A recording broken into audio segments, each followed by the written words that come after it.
I was always paranoid that today was the day that the business was going to collapse. Something was going to happen, something was going to come out. And that just drove me to keep thinking, what do we need to do next? How can we do better? That's what kept me up at night, was that feeling that it's all going to disappear tomorrow. From Escape Collective, this is Overnight Success, the podcast about the entrepreneurs, the personalities, and the passionate people who make up the sport of cycling and the stories behind the icons they've built. I'm Wade Wallace, and on today's show, we'll be talking about how someone working as a Swiss banker created the Sufferfest indoor training app and was one of the pioneers of the indoor training industry. David McQuillen is the man behind the fun-loving brand and its passionate community, and like many successful businesses, it was a bit of a happy accident.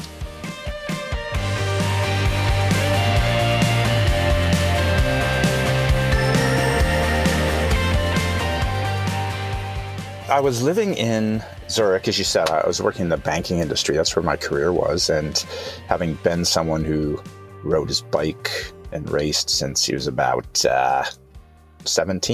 16, 17 is when I started. And living in Switzerland, trying to keep on competing, doing sportives and races and things like that was pretty tough in the winter because it's a lot of snow in Switzerland and hard to get out on your bike. So I was riding indoors, and I was doing you would have done these things, right? Like spinnervals. Yeah, I know it well. Yeah, it was horrible. Like Robbie Ventura videos, and just staring at the wall, like East German style.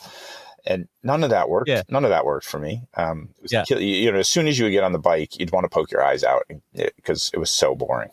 And what year was this about? This was 2008. Right. Okay. 2008. And when I was a kid racing, I used to get on my turbo trainer, one of those ones with the little fans in the back. Remember those? Yeah. You put your front fork into it. I get on the turbo trainer and I would watch VHS tapes of the 1986 Tour de France with Eno and Lamont, and pretend that I was climbing up Alpe d'Huez. And I thought, wonder if I could find that video on YouTube and recreate those glory days as a kid. And I did, and I found it, and I was like, wow.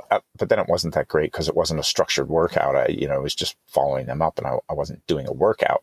So then I thought maybe I could teach myself how to edit this video and put together a workout so that when I'm supposed to be doing a climb, I'm watching a climb, and when I'm supposed to be doing a sprint, I'm watching a sprint.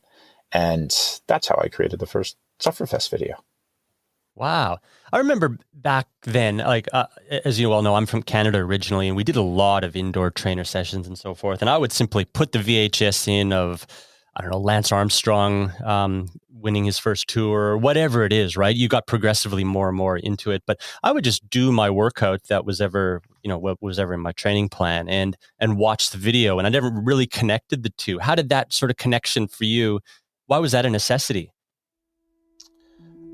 I guess to keep me engaged. I really felt like when I was on the trainer and I was bored, I just didn't want to work hard. I wasn't thinking about working hard. I was just thinking about getting off and then counting down the time. And when I was watching those videos, I was somewhere else. I was on that climb, and I was thinking about the guys in the video and thinking about the climb and what's around that switchback. And that kept me engaged and made the time pass quickly. And I think, especially as we see why people like the different apps available to them now for indoor training, one of the biggest things is being engaged. The time passes so much more quickly because you're focused, and when you're focused, you're more motivated, and you're going to do better work, and then you're going to get better results. And so you created this video, and was there any commercial endeavor, in your head at this time, or was this just something that you had to put on your TV screen in front of you to pass the time and keep engaged more? No, it's just for me. It was just for me. And then I gave it to size of one. Yeah, I was just having fun. I was enjoying teaching myself how to make these videos, and then I put some music to it, which, my favorite songs. And this is great. I can listen to Muse while I'm, doing this climb. And, that was really fun. I gave those videos to a few friends, though, and they really liked them. I thought, these are great. You should put these up on iTunes. And at that time you could do free iTunes video podcasts, or they're vodcasts. Okay. And so I put them up on iTunes. I put, I think 3 or 4, maybe there was 5 of these Sufferfest sessions. They were all numbers: Sufferfest 1, Sufferfest 2. I'm sure there's still a few people out there who've got these old bootlegs. And I put them up, and Apple made it their sports vodcast of the week. A few weeks after I put it up, which I thought was just awesome. This is this is so much fun, cool. And all of a sudden it was getting downloaded like crazy. And it was about this time that Napster was getting sued for not having the rights to the music they were distributing. Oh, yeah. And so I thought, I should have kept this to myself. So I because I didn't have the rights to anything. Yeah. And I took everything down, and that was supposed to be the end of it, because I had other stuff to do. We had a new baby, and I had a very busy job. So I was supposed to be done, but I started getting all these emails from people saying, "What'd you do with my vodcast? Where are those Sufferfests?" And I told them, "Look, it was just a joke. It was for fun. Go find something else to do." And they wouldn't leave me alone. So I thought, well, maybe I can actually get the rights. I have no idea how to do that, and I don't even know how to make these videos so that they actually look good. But this would be a fun thing to do in the evenings when my family's asleep and I'm a little bored. And that's how I ended up reaching out to the UCI and to ASO, who own the Tour de France, as you of course know, and asked them whether I could have rights to their races.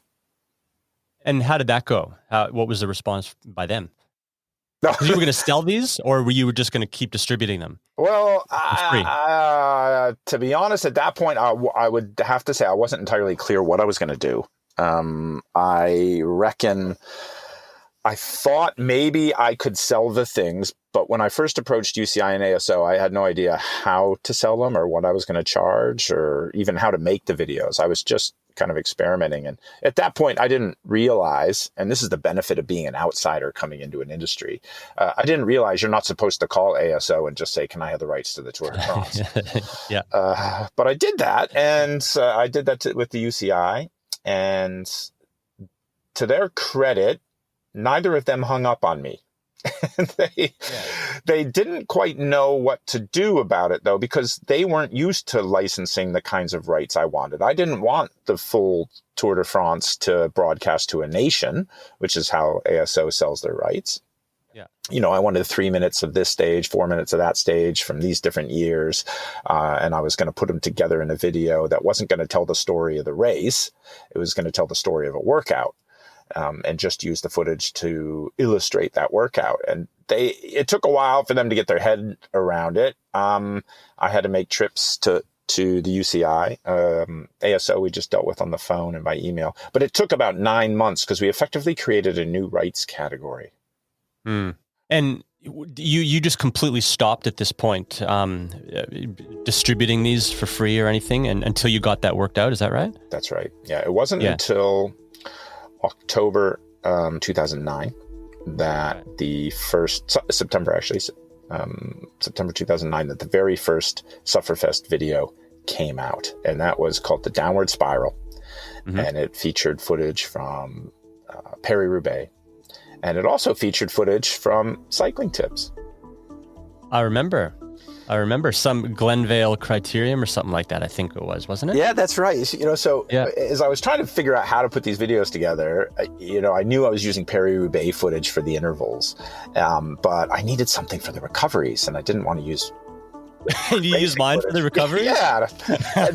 I was going hard. I needed something for the recoveries, and I'm looking, and I found this onboard camera footage from this guy in Australia racing around some criterium circuit. But that looks cool. Going as hard as he could. I could use that. And so I got in touch with this guy named Wade Wallace and asked him if I could use his footage. And it turned out you were starting Cycling Tips at pretty much the same time. I think it's pretty interesting that we've been on pretty parallel paths, and we met just as both of our companies were starting, and you graciously allowed me to use that footage without really realizing what you were getting into, I suppose. Well, no. Yeah, it was just footage to me. It wasn't an asset, so to speak, like UCI or ASO would have had. So, yeah. And so once this all came out, Downward Spiral, was that what now? Was this a commercial opportunity bubbling in your head, or how did you start to distribute this first off? Well, I figured out a way to sell them online. I found a platform that I could sell these videos. I had made a deal with ASO and UCI, who I would release a video from later on, several months later, where they would get a percentage of sales. But it was still just a hobby. I remember meeting with the UCI, and they asked, well, how many of these things do you think you're going to sell? And I thought, well, I don't know. Just doing this in my spare time and for fun. Maybe I'll sell a total of 1,000 videos over the next few years. And they thought, oh, yeah, all right, this guy isn't going to hurt anybody, and it's not going to change our life. So, go ahead. And I remember setting up this ding that every time a sale came in, my email would ding because I was getting this notification from the sales platform. And when the first ding came, I thought, oh my God, someone bought it. Wow. Yeah. That's awesome. And I remember, we talking to Claire, I'm like, wow, I sold enough videos that we can buy our Friday night pizza. And then, wow, we sold enough videos we could buy our groceries for the week. Wow, we just sold enough that we can pay our mortgage. It was just growing and growing.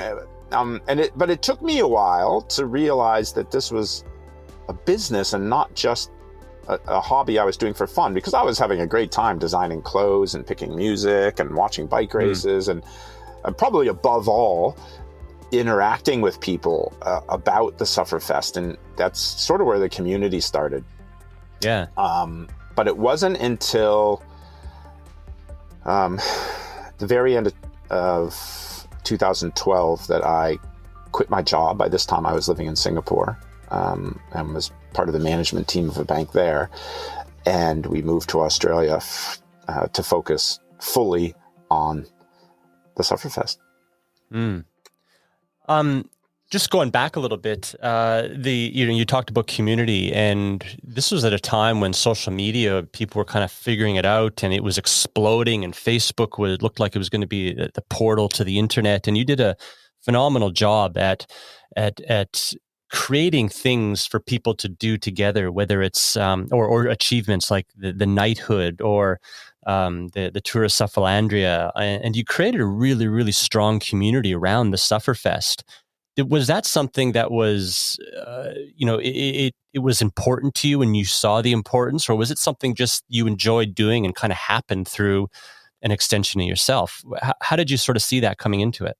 Well, before we go too far down that path, I would like to point out that I have not forgotten that you have not done your knighthood yet. And I did it. Yeah, no, I know. It's a big thing. It's a big commitment. It is a big thing, but you've done many big things, Wade. So I'm just waiting for you to confirm the date that you'll be doing that. I know the Cycling Tips community would love to watch you do your knighthood live. This wasn't about me, Dave. This is about you. Oh, sorry, I got off track. Yeah, I guess I'd love to say that so many things with the Sufferfest were planned. It would make me sound a lot more clever, but they weren't. I was going just on gut feel and what I was having fun doing, and I was really having fun talking to people and interacting with them and finding out what they liked and what they didn't. And they were sharing stories with each other. And even the name, like Sufferlandria is a concept, right? Our nation. at the Sufferfest came about because I was making a video called Local Hero, and that was going to be the story of a Sufferfest rider being invited to the World Championships. And of course, if you're at the World Championships, you're representing a nation. And I didn't know what to call that nation.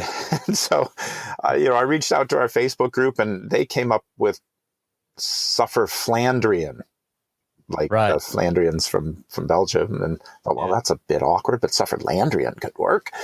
And things like that, those kind of ideas coming from the Sufferlandrian community and building on them, I think just created this sort of snowball thing where we just kept doing more and more because we learned so much from our customers. And that's really reflected in how customer focused as a company we are today. Things like Knighthood was a guy in the UK who just decided to do, at the time, all of our videos back to back, which was 6. And he did that. And when I was writing up the story, I needed to say he accomplished something other than just writing 6 videos. So we came up with the idea of, wow, that's a Sufferlandrian knighthood. And the Tour of Sufferlandria was a way to take people on a journey and make them feel like they were doing a grand tour of our nation, because France and Italy and Spain, they've all got their grand tours. Well, Sufferlandria has to have one. And so it was really just fun, and it's still really fun. As we've gotten bigger, it's become a little bit more structured because there's so many pieces now. There's fan groups for Sufferfest, and there's groups I'm not allowed in. There's one called the Women of Sufferlandria, which is a fan group, but they won't let me in it because I'm not a woman. Fair enough. But now I remember, like, this is a strong community, and I've seen it firsthand, and you come from the world of banking, which I imagine is a much more serious environment and so forth. And I remember you telling me once, like, someone was questioning the authenticity of this knighthood that someone did. And you're like thinking, like, I've got this fictitious country with a fictitious knighthood. And here I am, like, this is keeping me awake at night or something like that. Tell me that story, because I found that quite funny, but it was a long time ago. Yeah, it was, I guess that was something I wasn't quite used to.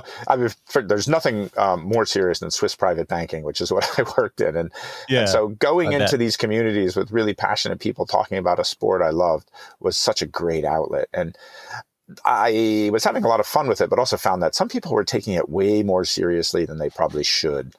And, knighthood has always been something that I felt is a very personal endeavor. It's not something for anyone else to judge. There's enough judgment on the internet. So we never set any standards. Our standard was always do a ride you're proud of. But we had some folks who were analyzing, say, the power files of other people who had done their knighthood and just kind of self-proclaiming that their knighthood wasn't worthy because they didn't do it the same way that person did. And it was at that point that I realized, wow, there's some folks who are just, they're losing sight of what this is really about, which is, for me, our mission is to help people feel proud of themselves. And so whatever it takes to feel proud of yourself is something that we back.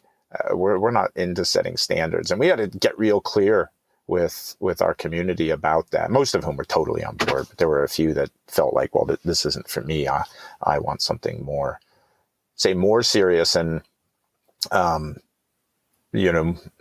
guess more in line with their own vision of themselves. And we just wanted to keep it fun and engaging and supportive. And I think you see that in our communities, like in the Tour of Sufferlandria, which we've been running since 2013. I think in that time, I've had to publicly remove comments maybe 3 times and ask 2 people to leave the community, because we will not tolerate harassment, bullying, really anything that is not positive and supportive. And imagine it's community moderated as well. Absolutely. Yeah. The one thing I've always admired about you, Dave, is that you do have this absolute fun-loving, good-natured, very positive attitude and so forth. But you also do have you're a very clever business person. And I know the transition between a downloadable video style of business model, like an owned video, versus a subscription model, was something that you would have known you had to migrate to. Tell me about that process and the thoughts about going towards that. I know you had a lot of fallout and a lot of pushback from the community as well doing that. Talk about that and that timeline and where your head was at. That was really hard. That was really hard to do. So we were a media company, right? So we would make videos and put them up, and people would download them as MP4 files. Mm-hmm. And they would own it. And that was great. Every time we put out a video, boom, we'd get this big influx of cash, which was really nice. And our rights holders liked that because they made money on it. We liked it because it gave us more money to grow as a business. And the industry was changing really from 2013 onwards. Trainer Road was already out. There were a few other apps that were out that were moving to this kind of subscription-based economy. And we were lagging behind a bit there. And I realized that we had to change or we were going to die. We could not keep making downloadable videos. We had to move to a subscription model. Now we were lucky enough that the co-founder of Trainer Road, Reed Weber, had left that company, and I knew Reed from our interactions with TR. So, and we scooped Reed up pretty quickly and asked him to help us build an app. And he's currently our chief technology officer. So, everything you see with our app is really thanks to Reed and our app development team. Moving that way required a big shift in business model in terms of how we thought about ourselves. So we were no longer a media company. Now we were a technology company with a subscription revenue, not just downloads. That meant hiring new kinds of people. It meant pricing in a different way. It meant creating things that would keep people around and subscribing month on month. It meant transitioning our community from one where people would download and own a Sufferfest to one where they effectively were renting their relationship with the Sufferfest. And when we first moved to that, we released some of our new videos, and we released them only in the app. That created a much bigger backlash than I expected. Really? We got a lot of angry people who felt that we should have stayed as a media company and wanted their videos to own. And I tried, I was really personally involved in all the forums and reaching out to folks and just trying to explain that, look, if we stayed that way, we'd be dead. We could not. Why did you think you'd be dead? Why not just continue along the lines of making more and selling more? What sort of signified or where did you see that? Well, that end game? If we had stayed that way, we would only have ever been able to fund making more cycling videos. And we wouldn't have been able to add all the stuff that we have today, right? With strength training and yoga. I couldn't have brought the sports science into our platform the way it is today. Yeah. And so if we just had our videos, folks would have likely got tired of that. And, with all the subscription platforms out there, it would have been hard for folks to justify spending, $20 on a Sufferfest video and then also on their subscription. I felt like we couldn't give them enough value to survive as a company. Yeah. So getting our community over took some work. One of the things that folks wanted was a free subscription to the Sufferfest app.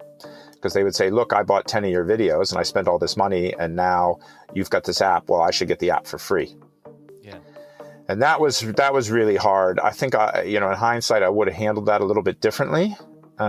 Today, I would have probably given those folks some kind of discount or trial for a longer period. I didn't do that. I felt that we had an app that really did justify the value, and it was far more than the videos they bought. And plus, we didn't take the videos they bought away. They still had them. They could still use them. But I'm really proud of the way that we have now fully transitioned to a tech company and what we're capable of doing today. And I know that if we hadn't moved to a subscription, there's no way we could offer Sufferlandrians the full Sufferfest experience as it's known in our app today. Now, selling a video and downloading it and putting some credit card details in versus creating an app and recurring revenue and those back-end billing systems, like that would have taken a lot of technology and investment. Has this always been a self-funded, off your profits business, or did you have to look for external investment, or how has that worked for you? Like all self-funded. All self-funded. Because I had a job, the first several years of the Sufferfest, I didn't take any money out. We just left it in the business. So it just sat there. And when I quit banking and I needed to start taking a salary, I did that, but then started moving the cash that we'd accumulated into funding the growth of the business. Right. And over the years, there's certainly been a lot of times where I've thought, should we take investment in order to grow? But I quickly came to the realization that getting investors in was going to create a lifestyle for me that was not what I was looking for. I left banking because I wanted to be in control of my own destiny. I wanted to have a quality of life that I was in control of, and a lifestyle that reflected who I wanted to be with my family and also with my team. And I didn't want pressure from outside investors. So I decided that we are going to remain a self-funded company, or we'll get acquired, but we are not looking for investors. And I imagine you had, or maybe you didn't, but did you have sleepless nights of how you're going to make payroll, cash flow issues and all that? Or was this something that you've always been very diligent with, kept very close management on, and never had to worry about that side of things? Well, you're an entrepreneur too, right? So you know that, you probably know that quote from Andy Grove at Intel, only the paranoid survive.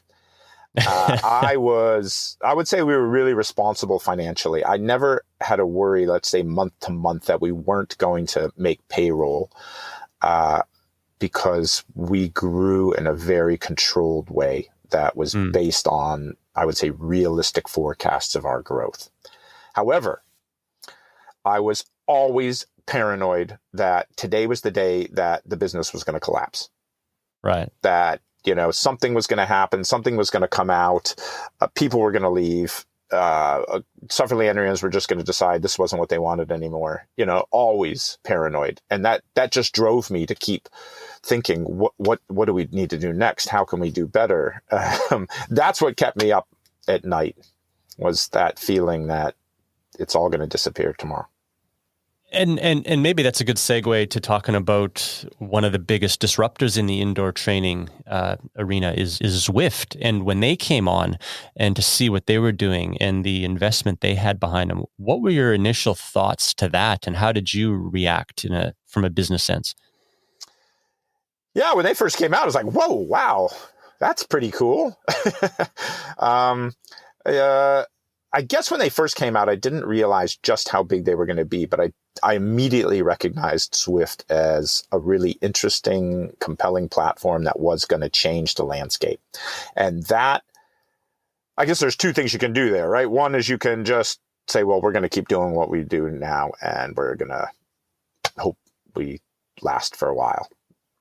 Or you can reinvent yourself to face that new competition. And that's what I did. And that's what we've always done at the Sufferfest, is reinvent ourselves. And that was the moment where we really started thinking, okay, now, how do we continue to remain relevant in the lives of endurance athletes and Sufferlandrians? What else do we have to be awesome at so that people will still subscribe to the Sufferfest, either as their primary subscription or as a complementary subscription to Zwift? And I think that's a really strong point. I always saw a very mature realization from you that we're not competing against Zwift. We have to do something different. And the fact that Zwift is actually an opportunity that they're going to grow the pie for us. You always took that stance, which I always thought was really both mature and clever.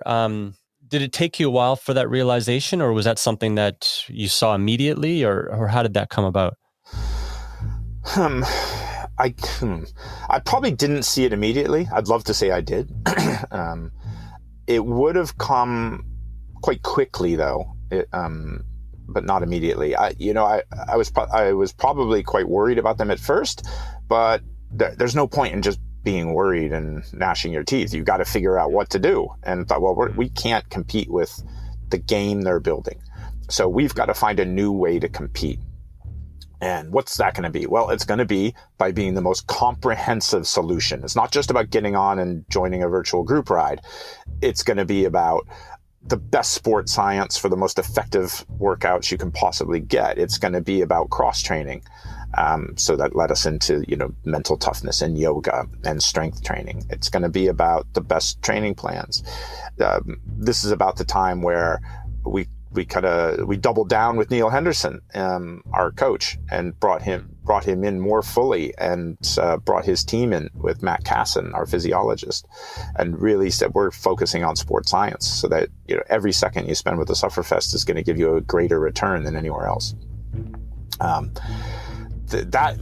All that thinking and that path, I would say, emerged over the year after Zwift came out.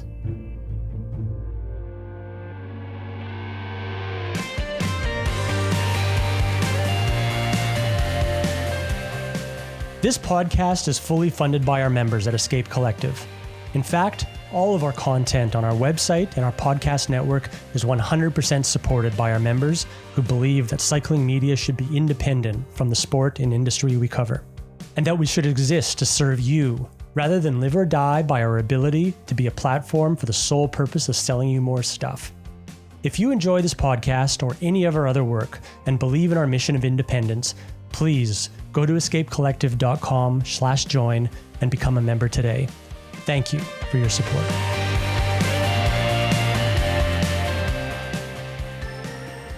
Do you have any business mentors, or is this something that you just feel like you're figuring out on your own, or is your team very collaborative in this? Or how do you get inspiration, your ideas, your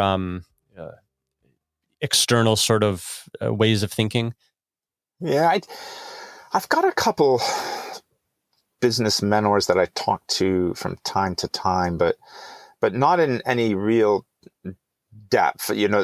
What we've done is largely internal, based on my own thinking, together with the thinking from my team, especially over the last several years as we've gotten bigger, and we've brought on more skills with our COO Aaron Johnson, and like I mentioned, Reed and Neil and Dylan and marketing. As we've brought these folks on and they put their brains to work, it's an incredibly collaborative experience now, which I get a lot of joy out of, and the ideas coming out of the team are just awesome. I'm having so much fun with our sports scientists and our developers, and of course still on the marketing side, we really enjoy coming up with pretty playful campaigns. And in the videos themselves, I did all of those myself for a really long time.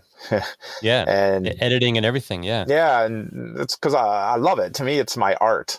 That's like revealing a painting when a new video comes out.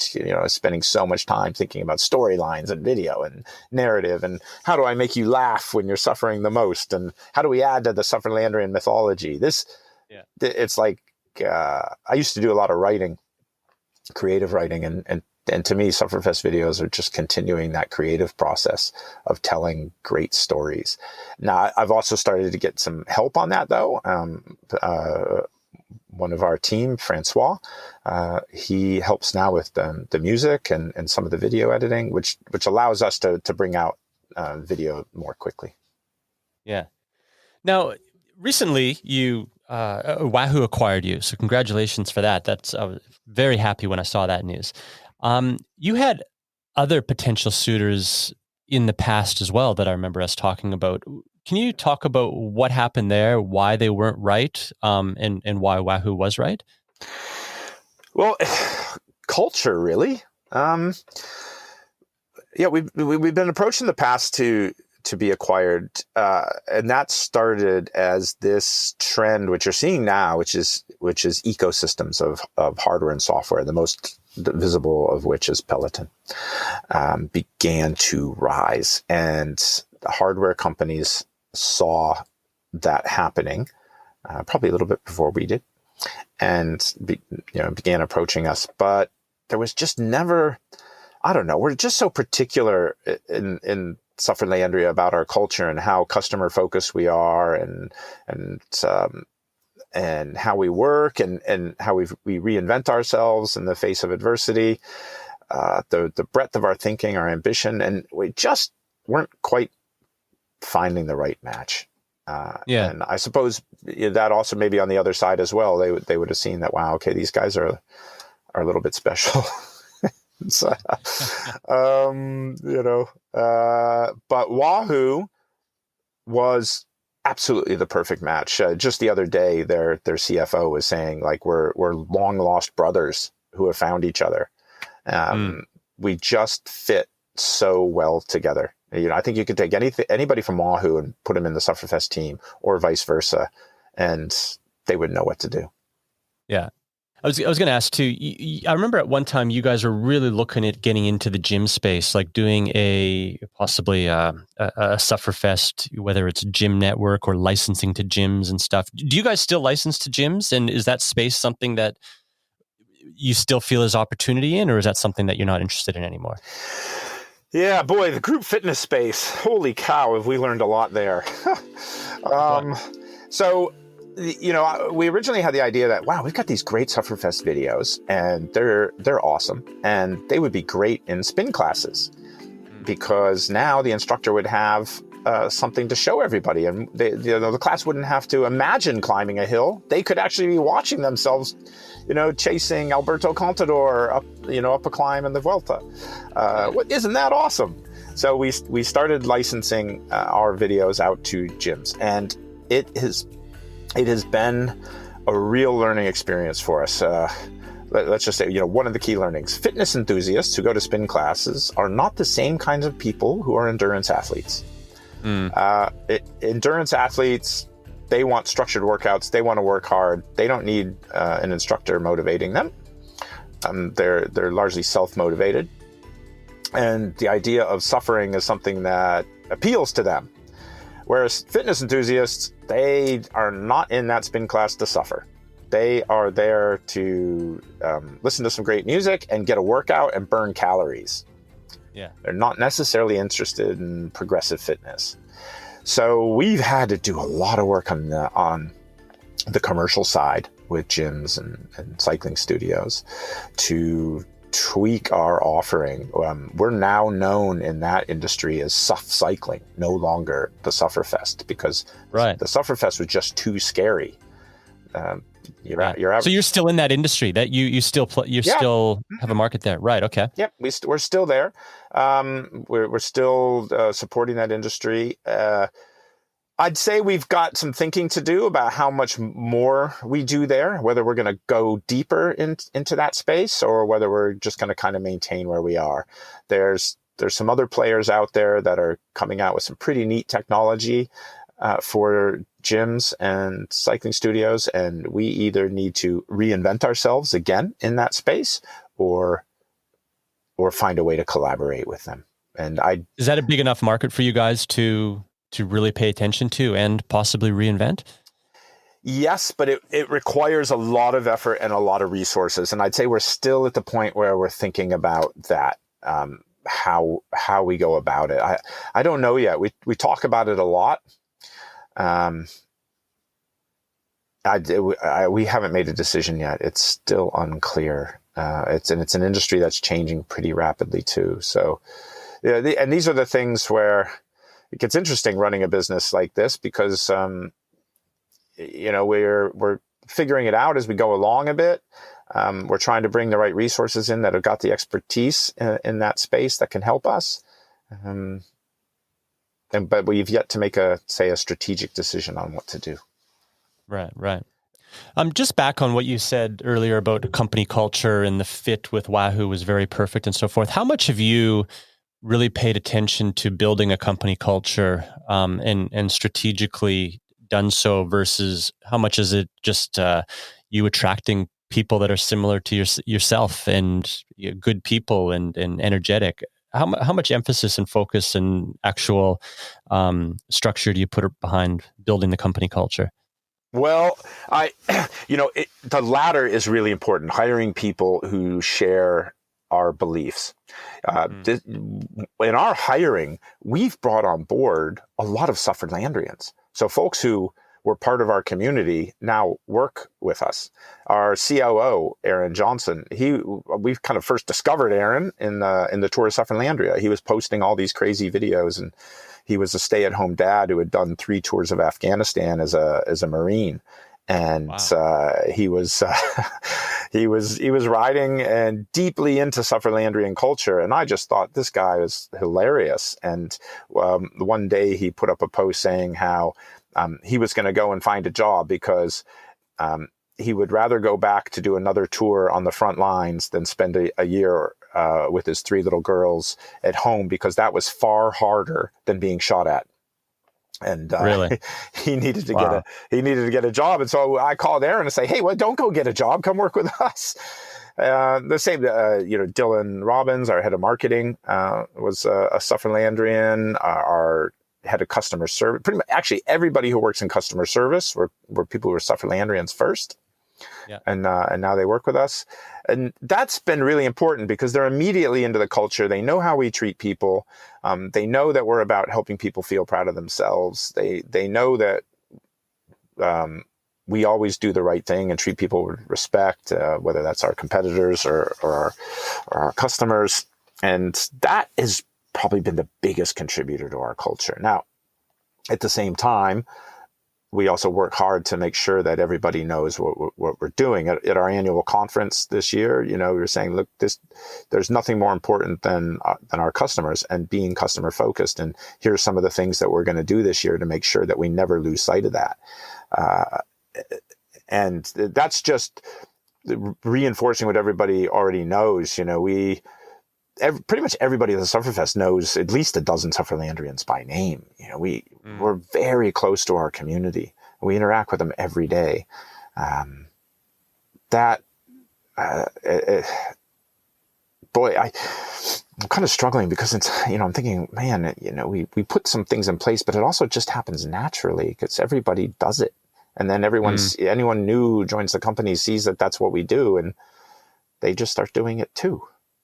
I don't think you can ever neglect it, though. I don't think you can ever take advantage of that or think that it's just a given. You do have to keep investing in it, and that's why like I said, at our annual conference, we were really driving home that message, and we are investing in programs that are going to make sure we keep doing that.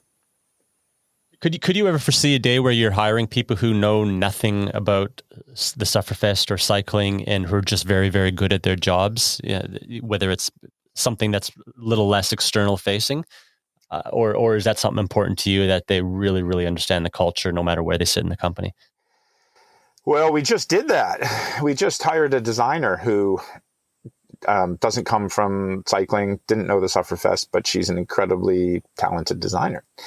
Mm-hmm. And she demonstrated, though, that she was very aware of how important our culture was and that it was important for her to learn about it and to immerse herself in it. And so she's already actually started riding her bike to work and back. She's done Sufferfest videos. She's done yoga. She's getting into it. And we hired her because she was willing to do that. It did take quite a bit of discussion, though, on our side. Like, boy, we've always hired folks who know who we are and what we're about. This is going to be a big step for us. As we get bigger, I don't think we can avoid that. And we just have to be more conscious about hiring people who have got the right character traits for being a customer-focused business. And now, you have employees all over the world, I imagine, by the sounds of it, in the US and Australia, possibly elsewhere. How do you find running a distributed work team and various time zones and so forth? How do you find that? Well, we are all over the place. We've got folks from coast to coast in America, the UK, France, Australia. We are all over. As we say, the sun never sets on Sufferlandria. We're always working. I would say a distributed company has got its advantages in that you can hire people pretty much anywhere they live, and that's great. And you can get a lot of work done if you've got strong personal relationships, which is why we get people together on a regular basis. However, I also feel pretty strongly that you get better work done when you are with people in the same physical space. And I think there's a bit of a myth about the distributed company being completely ideal, and that's not what I found. So we are consolidating our team. Or let's say we're creating focus points for the company. So Reno, Nevada is where all of our developers are, or most of them. We've got one guy in Pakistan and one quality person up in the Pacific Northwest. But by and large, Reno is where our developers are based. And Boulder, Colorado is where our sports science team is based. And Hobart, Tasmania is where our creative team is based. So marketing and experience design and myself. So those are the three sort of focal points. And that's where we want to continue to hire more. If we find the right people remotely, then we'll bring them on board. But we really want folks in those three towns. Right. I feel like we can get better work done like that. Yeah. I know what you're saying. What would you say to someone who sees a problem in something that they love to do and they thought about creating a business? What advice would you give someone like that? And would you encourage that? Absolutely, man. Absolutely. I see folks like that all the time. And I'm sure people who are listening right now, you're sitting there and you're thinking, I've got an idea for something, but you're not doing it because you don't know how to get started, or you don't have confidence in your ability to pull it off. And while I'm only one story, I wouldn't say I'm really unique in any capability other than I just decided, well, why not? I've got nothing to lose. Let me just try this. If it's not me, it'll be someone else. So let's just go and have fun. And I didn't know how to run a business or edit video or get rights or create a subscription business or really anything about yoga. But we've done it. And I think if you had told me back in 2009, when I really started doing the Sufferfest, what I was going to have built by 2019, I would have stopped right then, because I would have thought there's no way I'm capable of creating that. There's no way I'm intimidating. Yeah, yes. It'd be terrifying. But now it all just seems supernatural because it's evolved over time. And anyone who's got an idea that they think solves a problem that someone else isn't solving already, and go for it. What do you got to lose? Just try. You don't need to make the next Google. You can make a really small business that's super fun and that brings happiness and fulfillment to you and helps other people. Just try it. Sufferfest is arguably one of the pioneers in the indoor cycling content space and training apps, and that's, I imagine, something not that you ever envisioned coming into this when you just made this first video of Greg LeMond in 1986. Yeah, man. Yeah. That was just a video you were just supposed to do to keep you busy for an hour on the trainer, right? There was no idea of a training plan or even structured training or cross training or science. I designed those workouts. I didn't know what I was doing. That's why we brought our sports science team in. I never had the idea that we would be what we are today. No. And there's many ways of creating a business. Sometimes people go and create a business plan and raise money and execute beautifully. And those are just dream scenarios. And it's actually never as easy as I just made it sound. But, would you say that your business was a bit of a happy accident? Is that fair to say? Absolutely. Yeah, it's probably disappointing for people to hear, that if you're taking notes like, these are some of the things I can take away from this podcast, writing down, you don't need to have a plan probably isn't what people want to hear, but I never had a plan. It really wasn't. Well, it was an accident in one way, but I suppose what allowed us to grow and keep reinventing ourselves was staying really close to our customers. And we weren't releasing videos or things that we thought they needed, or creating products looking for a solution. From day one, I was talking to our customers, trying to find out what they wanted and what they needed. And of course, because I was a cyclist training indoors myself, I also had a pretty deep sense of that. And that drives us today, conversations with our customers. We've got a dedicated group that we talk to them about ideas. We do research with them. We get feedback from them, and that drives our innovation. If there was anything that's allowed us to keep growing and do so in a way that's sustainable, it's this. What everything you do have it's good management that you've had an upward trajectory in a fairly smooth path, but times couldn't have always been good, I don't imagine. What are some of the unanticipated challenges that you've faced that you would have never, ever been able to plan on? And what were those challenges?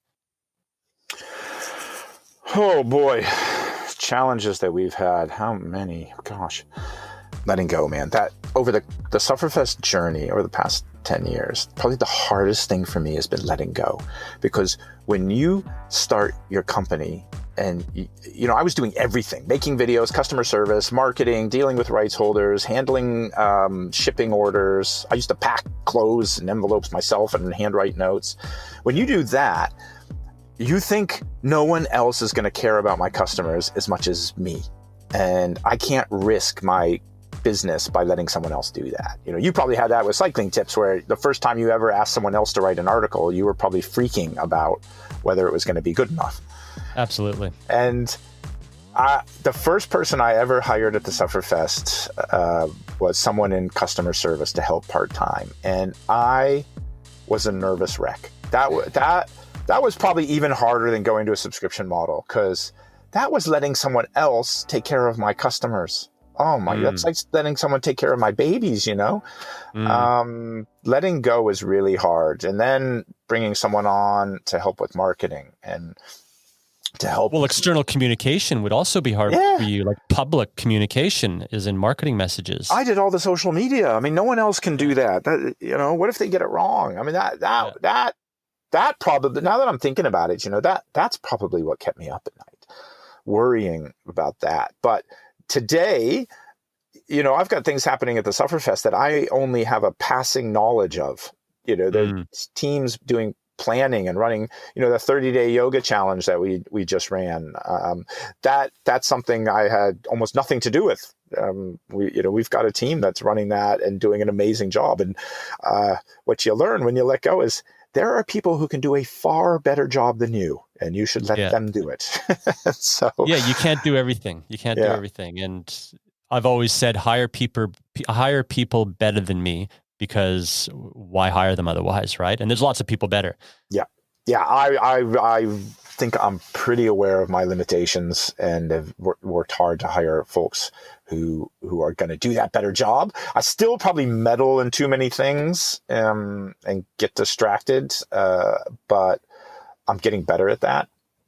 Do you ever have the, hey, I got nothing to do today, I'm kind of bored, let's wind up all my employees because I'm not doing anything, they must not be either? Do you ever have that, or are you quite disciplined in like, wow, I got a day off, this is great? I find it really hard to unplug and get away from it. And if I'm bored, then you can bet that I start poking around it. So, and the team would know that. So I'm sure they're probably happier when I'm fully engaged and stuff.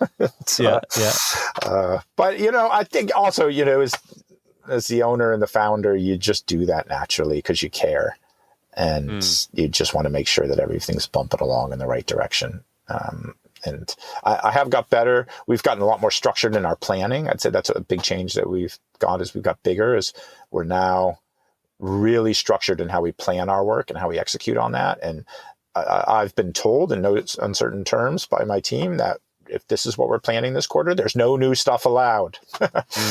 And so I'm trying to be good, but I've got a lot of ideas, Wade. What's the most satisfying thing about taking a step back and looking about something you built literally from nothing? Seeing how it's affected the lives of other people. For me, stepping back means turning around and facing our customers and looking at their comments in our different forums and reading their stories about how it's changed their life, whether that's the mental training program or, the training they've been doing on the bike, or how they've suddenly picked up strength training. And then seeing how they treat other Sufferlandrians and support them. That's awesome. That I feel like, okay, I've done my job. That's great. And that is super satisfying. That's probably way more satisfying than releasing new product or anything, seeing Sufferlandrians treat other Sufferlandrians and encouraging them to achieve their goals and help them feel proud of themselves. That's awesome. Do you see anything coming up that this is going to be big? This is going to be a big challenge. Is there anything you could talk about that you foresee? Yeah, well, absolutely. One is the rise of ecosystems. So this integration between hardware and software. And that's something I saw a couple of years ago when we first started to get approached by hardware manufacturers. Like, whoa, and Peloton was making noise. You could just see that a company that could pull hardware and software together was really going to create a platform that would add huge value for customers and be pretty hard to leave. Right. And at that time, we were not part of any hardware business, and we were probably in a position where we were, third in terms of the apps in the landscape. And how, being a self-funded company, were we going to move ourselves up into the top two, get enough attention to have one of the major hardware players look at us and say, hey, this is our software play to build an ecosystem. Now that we're part of Wahoo, we're incredibly well positioned to build a powerful ecosystem with the portfolio hardware that they got. I'm super excited about that. That's going to be a challenge, though, because there's a lot of folks out there who want to create the dominant ecosystem. And, for a long time, I was really worried about what was going to happen if we did not become part of an ecosystem. Because I don't believe that small apps are going to be able to survive outside the ecosystems. It's going to be, the cost of customer acquisition is going to be way too high. The cost of innovation is going to be way too high. And the switching costs for customers will be way too high. So, do you see yourself being always hardware agnostic, but still being an ecosystem that allows for more customer acquisition and so forth, or do you foresee many of the apps and hardware collaborations being what they were built for? We'll remain hardware agnostic. So our intention is to always work with all hardware standards. And therefore hardware providers that are following those standards going forward. Wahoo is also fully in agreement with us on that. The other one that has happened similar is Garmin bought Tax. Yep. Do they have, I guess Tax would have some sort of software that they integrate. Is that correct? Yeah, Tax has had software for a long time. It's not that high profile. It's really been focused on tax trainer owners, and they have intermittently invested in that. But I would fully expect them to be digging deep on that software now, because they've got the computers, they've got the trainers, now they've got the software. They also have the content, because they've got a lot of video. And I really believe content is going to, as they say, content is king, right? Content is really going to be absolutely critical to the success of any ecosystem going forward. So we got the Garmin Tax one. We've got Wahoo Sufferfest. You also see stages emerging. They're investing. They've released a head unit now. They've got some content. They've got bikes. They released a smart bike for home. That's interesting. Wattbike hasn't made any major content moves yet, but they've got some interesting hardware. Zwift, of course, they can't be long before they acquire someone or come out with something of their own. Yeah, absolutely. So you can see these ecosystems starting. So what's really going to make them successful is how well does the whole achieve greater value than the individual parts, right? And so while the Sufferfest, working with Wahoo, we'll create some things that really achieve, that are really special with Wahoo products, and that you can probably only do with Wahoo products. Will still support hardware standards across the board, and I expect every other ecosystem to do that too, because you don't want to alienate. You don't want to tell someone that they can't subscribe to your platform because they're using someone else's heart rate monitor, for example. Yeah. How much do you put down to the success of the Sufferfest to luck? How much to hard work and how much to skill? Have you ever thought about that? Luck. I would discount luck because I think, luck, as they say, luck favors the prepared. I don't think we've been lucky. We've really had to work hard and scramble at those points where I felt our business was at risk. We weren't lucky to get through to those things. We had to take tough decisions and make it happen. So I guess our skill and decision making helped us there. But the biggest thing, you said like hard work. We've worked hard, but it's really just been down to how much we love doing this stuff. I don't really think about going to work. Yeah. I just love doing this. I love making new things. I love seeing the Sufferfest team coming up with stuff and bringing it to market. I love working with really creative partners like Abby Carver at Yoga 15. So like today we're releasing 5 new videos from Abby of like super basic yoga sessions, right? Like 15 minutes of just learning the basics. So we have 5 new videos. That's come directly as feedback from our customers who are saying, hey, some of these routines are just a bit too tough for me because I've never done yoga before in my life and I can't touch my toes. So working with Abby, we've got 5 new sessions, and that's all just been passion and hard work and staying close to our customers. And that's it. There's no luck in that. That's just wanting to do the best you can and trying to make sure that it happens. The old cliche, if you love what you do, there's never another day of work. It's very true, isn't it? Yeah, of course. There's still stuff I can't stand doing, right? Like I hate admin. I hate putting presentations together because I got scarred from doing that in my consulting days. Yeah. Going through due diligence with Wahoo was really tough. There's stuff I don't like doing, but as much as I can, I try and get other people to do that stuff now. Yeah. I focus on what I'm really good at. Or at least what I think I'm really good at, which is the more of the creative side and content creation and the strategy for where we're going forward. And how does the business, Dave McQuillen, look at other businesses now? How has your perspective changed on when you look at another business and say, that is a good business, that's not such a good business? Now that you have seen firsthand how difficult it is to build a business and the efficiencies of trying to make a profit, for example, how does it affect, or how does it change the way you look at other businesses? I'm far more appreciative of what it takes to do that. The creativity, the energy, the leadership. When I see businesses now, I'm often thinking, wow, how did they get that idea? And what did it take? I try and think through their journey. I really am much more sensitive to the fact that there's human beings who devoted their time and energy and creativity to bring this to life.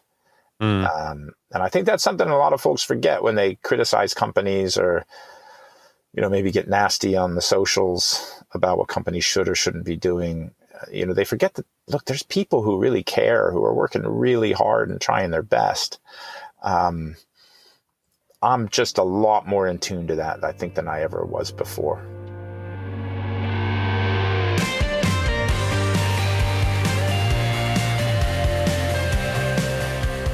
I'm Wade Wallace, and thanks for listening to another episode of Overnight Success. If you have suggestions on a remarkable entrepreneurial story within the cycling industry, hit me up on our members Discord channel where I'd love to hear about it. Until next time, stay inspired and stay tuned for our next episode.